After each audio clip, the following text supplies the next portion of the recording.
तुम परमात्मा को भी प्रेम पत्र अपना नहीं लिख सकते। टूटी फूटी भाषा सही, भाव होने चाहिए। इस पंडित को कैसे भाव हो सकते हैं? जिस आदमी ने मुल्ला नसरुद्दीन के लिए प्रेम पत्र लिखे, इसके प्रेम पत्र कैसे होंगे? न इसने इसकी प्रेयसी देखी, न इसकी प्रेयसी से कोई प्रेम है, न कुछ लेना देना है। ये कोरे होंगे, इनके भीतर हृदय कहीं भी नाचेगा नहीं। शब्दों का जमाव होगा, शब्द ही शब्द होंगे, राख की तरह। इनके भीतर अंगारा होगा ही नहीं। हृदय हो तो अंगारा दहकता है।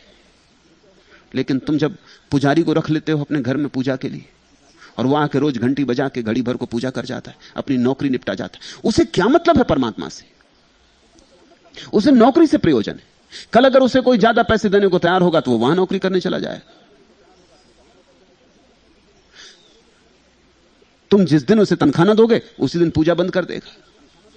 उसे परमात्मा से कुछ लेना देना नहीं। और तुम्हें भी क्या परमात्मा से लेना देना? अन्यथा तुम बीच में इस बिचवैये को लेते, तब तुम रो लेते, अपनी टूटी फूटी भाषा बोल लेते। कुछ वेद दोहराने की जरूरत नहीं है, ना ही उपनिषद कंठस्थ होने चाहिए, न कुरान याद करने की कोई जरूरत है। तुम्हें जबान दी है, तुम्हें हृदय दिया, तुम्हें भाव दिए। अपना गीत खुद बना लो, अपनी प्रार्थना खुद रच लो। रचने की भी क्या जरूरत है? क्योंकि परमात्मा तुम्हारे भाव पहचानता है, तुम्हारे भाषा से कुछ लेना देना नहीं। उस तक भाषा पहुंचती ही नहीं। नहीं तो भाषाएं तो कितनी है जमीन पर, कोई 5000 भाषाएं, और ये जमीन कोई अकेली जमीन है ऐसा नहीं। वैज्ञानिक कहते हैं कम से कम 50,000 जमीनों पर जीवन है, वो भी कम से कम। इतने पे तो होना ही चाहिए, ज्यादा पे भी हो सकता है। इस छोटी सी जमीन पर 5000 भाषाएं, 50,000 जमीनों पर कितनी भाषाएं होंगी? तुम्हारी सबकी भाषाएं समझते समझते परमात्मा पागल नहीं हो जाएगा?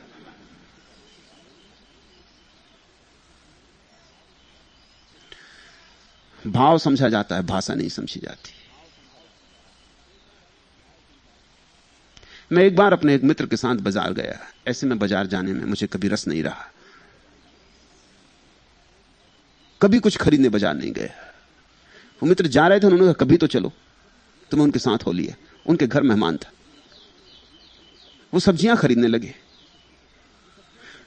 छोटा गांव। तो दुकानदारों से पूछने लगे इसका भाव क्या है? भाव शब्द सुन के मुझे बहुत रस आया। मैंने उनसे पूछा कि गजब की बात पूछ रहे हो, दाम पूछने चाहिए, तुम भाव पूछ रहे हो। उन्होंने कहा कि इसमें फर्क है कुछ? मैंने कहा फर्क तो भारी हो गया, भाव ही पूछा जाना चाहिए असल में। दाम तो ऊपर ऊपर है, कीमत तो ऊपर ऊपर है, भाव भीतर है। परमात्मा तुमसे ये नहीं पूछेगा तुमने कैसे प्रार्थना की, कितनी कीमती प्रार्थना की, कितने कीमती शब्दों का उपयोग किया। यही पूछेगा क्या भाव, भाव क्या है। लेकिन तुमने शायद भाव वाली प्रार्थना की ही नहीं कभी। तुम जब गए मांगने गए हो, तुम्हारी सारी प्रार्थनाएं सकाम है। कभी कहते हो बेटा नहीं पैदा हुआ तो बेटा पैदा हो जाए, कभी कहते हो बेटा पैदा हो गया तो उसकी नौकरी नहीं लगी, नौकरी लग जाए, कभी कहते हो पत्नी बीमार है, कभी कहते हो कुछ, कभी कुछ। तुम जब जाते हो तब क्षुद्र की मांग लेके जाते हो। उस विराट के सामने तुम क्षुद्र की मांग लेके खड़े होते हो। अपमानजनक है यह। ऐसे यजन छोड़ो, उसके सामने तो आंसुओं से भरी हुई आंखें ले जाओ, उसके सामने तो झुक जाओ भाव में, उसके सामने तो चुप हो जाओ तो चलेगा। बोलने की इतनी कोई आवश्यकता नहीं। बोल अपने से आता हो तो ठीक, मगर उधार ना हो। मैं तुम्हें ऐसी ही प्रार्थना सिखाना चाहता हूं जो तुम्हारे भीतर जन्मती हो, जो तुम्हारा फूल हो। झुक जाना, अगर कोई भाव उठे तो कह देना, मगर पहले से सोच के भी मत जाना, अन्यथा झूठ हो जाएगा। परमात्मा के सामने तुम अभिनय मत करना। अभिनय का रिहर्सल होता है, पहले से आदमी तैयारी करता है, क्या कहूंगा क्या नहीं कहूंगा, सब बिठा लेता है, जमा लेता है। उसी में तो सब झूठ हो जाता है। तुम सब तय करके गए कि ऐसा ऐसा कहूंगा, फिर तुमने वही वही कह दिया, ये तो झूठ हो गया। उस क्षण की भाव अभिव्यंजना ना रही, बासा हो गया। तुम पहले ही इसे कह चुके थे अपने सामने, अब जाके इसे तुमने दोहराया। ये तो ग्रामोफोन का रिकॉर्ड हो गया। तुम्हारी स्मृति ने दोहरा दोहरा के भर लिया था अपने भीतर, जाके उगल दिया।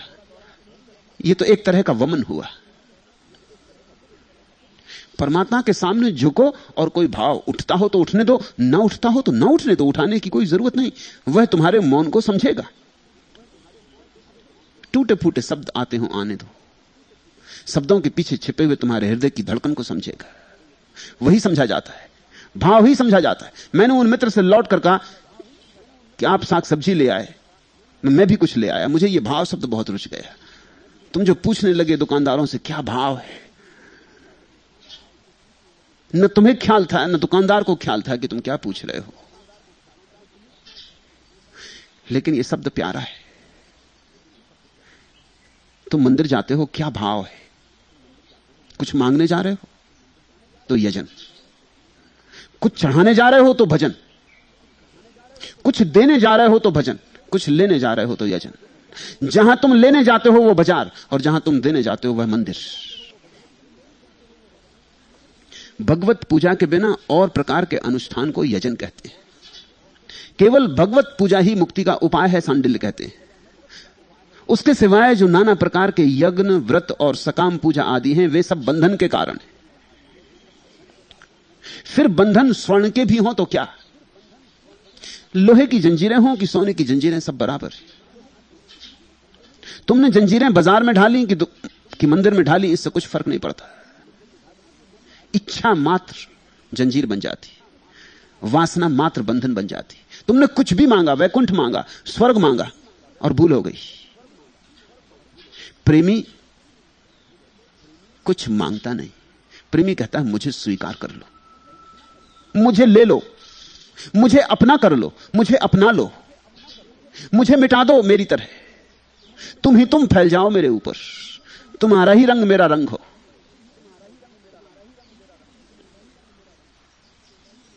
एक मित्र ने कल प्रश्न पूछा था कि सन्यास का क्या अर्थ, और सन्यास में गैरिक वस्त्र पहनने क्यों अनिवार्य है? सन्यास का अर्थ होता है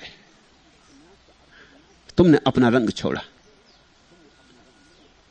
गुरु जो रंग पकड़ा दे पकड़ा। ये तो प्रतीक है। गैरिक तो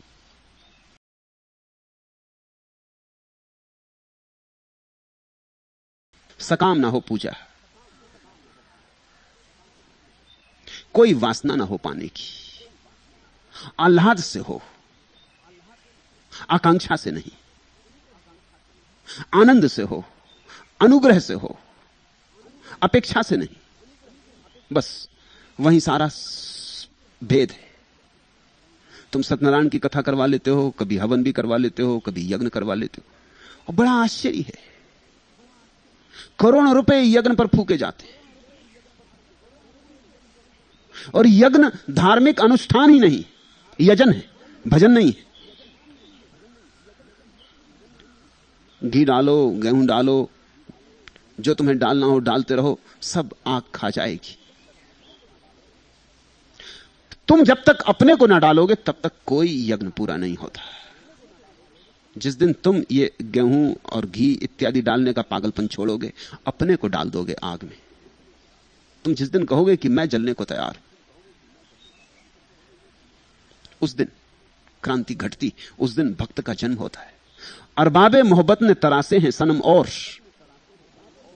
बुत खाने फितरत का न खुल जाए भरम, और करता रहे सैराबे गमे दिल कोई एकाश, और मैं ये कहे जाऊं दिए जा मुझे गम, और कुछ कम नहीं तो भी मगर ये गर्द से दौरा, हम क्या कहें उस बुत का है अंदाजे सितम, और इस राज से वाकिफ नहीं काफिर हो कि मोमिन, दुनियाए मोहब्बत के हैं दैर और हरम, और जितना कोई मिटता है रहे इश्क में नाहित, उनकी निगाह नाच का होता है कर्म। और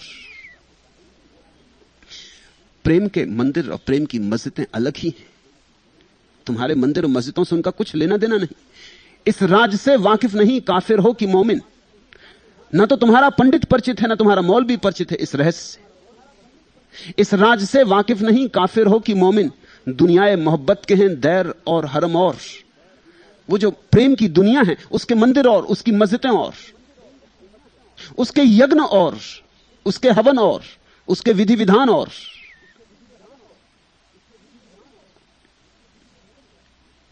परमात्मा से मांगने नहीं जाता भक्त, देने जाता है, अपने को लुटाने जाता है। जितना कोई मिटता रहे उतना ही होता चलता है। इधर मिटता है उधर जन्मता है, तो मैं नाहित, ये जो भगवान हो जाता है। इसलिए सांडिल्य प्रारंभ से ही इस सूत्र में क्रियाकांड को इंकार कर देते। तो एक अभ्यास, आदत से काम हो रहे हैं, वे ज्यादा घातक हैं पहले से। उनसे भी ज्यादा घातक तीसरे हैं, जो अभ्यास से भी ज्यादा गहरे हैं, आदत से भी ज्यादा गहरे हैं। क्योंकि किसी को सिगरेट पीनी हो, शराब पीनी हो तो सीखनी पड़ती, लेकिन लोभ अनसीखा है, क्रोध अनसीखा है। किसी को जुआ खेलना हो तो सीखना पड़ता है, सीखोगे तो ही सीख पाओगे। जुआनियों का सत्संग मिलेगा तो सीख पाओगे, चोरों के साथ रहोगे तो चोरी सीख लोगे। लेकिन लोभ, क्रोध, काम, मोह, उनको सीखना नहीं पड़ता, उनको हम जन्म के साथ लेके आए। वो हमारे जन्मों जन्मों की मूर्छा है। सांडिल्य ने ठीक विभाजन किया, ये 3 अपराध है। तीसरा अपराध सबसे ज्यादा खतरनाक है, उसे तोड़ो। और जब तीसरा टूट जाता है तो दूसरे के टूटने में बड़ी आसानी हो जाती है। जो स्वभाव को बदल ले उसको आदत बदलने में कितनी देर लगेगी? आदत तो ऊपर ऊपर है। और जिसका दूसरा समाप्त हो जाता है उसका पहला भी समाप्त होने लगता है, क्योंकि जितना जागरूक होता है व्यक्ति उतनी ही आकस्मिक घटनाएं घटनी बंद हो जाती। वो संभल के चलता है, किसी के पैर पे पैर नहीं पड़ता, वो होश पूर्वक जीता है। फिर भी पहले तरह की घटनाएं शायद कभी घट सकती, उनका कोई बहुत मूल्य नहीं है। क्षमा मांग लेने से उनकी क्षमा हो जाती है। मगर दूसरे और तीसरे पर ध्यान रखना, सबसे ज्यादा तीसरे पर ध्यान रखना। निमित्त, गुण और अनपेक्षा के अनुसार अपराध की व्यवस्था है। पत्रादे दानम अन्यथा ही वैशिष्ट्यम। पत्र पुष्प आदि दान में एक ही फल है। जागरूक होकर जियो, फिर परमात्मा को तुम कुछ भी चढ़ा दो, फल एक है। यह बड़ा अद्भुत सूत्र है। तुम जाके कोहिनूर हीरा चढ़ा दो या बेलपत्री चढ़ा दो, सोने के ढेर लगा दो या एक फूल चढ़ा दो, या फूल की पखड़ी ही सही, फल एक है। जागरूक व्यक्ति के द्वारा कुछ भी चढ़ाया जाए परमात्मा को, फल एक है। परमात्मा के सामने न तो सोने का ज्यादा मूल्य है और न फूल का कम मूल्य है। तुमने लाखों चढ़ाए कि 2-4 कौड़ियां चढ़ाई, इससे कुछ फर्क नहीं पड़ता। तुमने चढ़ाया, इससे फर्क पड़ता है। स्मृतिकारों ने कहा है, देवता भक्ति मिच्छन्ति, अर्थात फल उतना ही होगा जितनी भक्ति है। क्या दिया यह नहीं, वरन कैसे दिया, किस भाव से दिया, किस हृदय से दिया।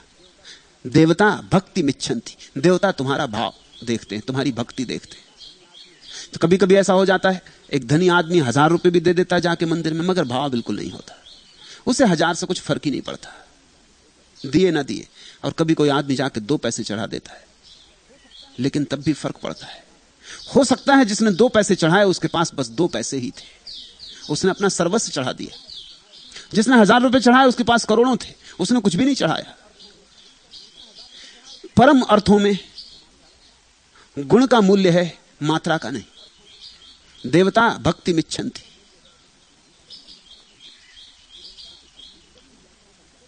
इस छोटे से गीत को सुनो।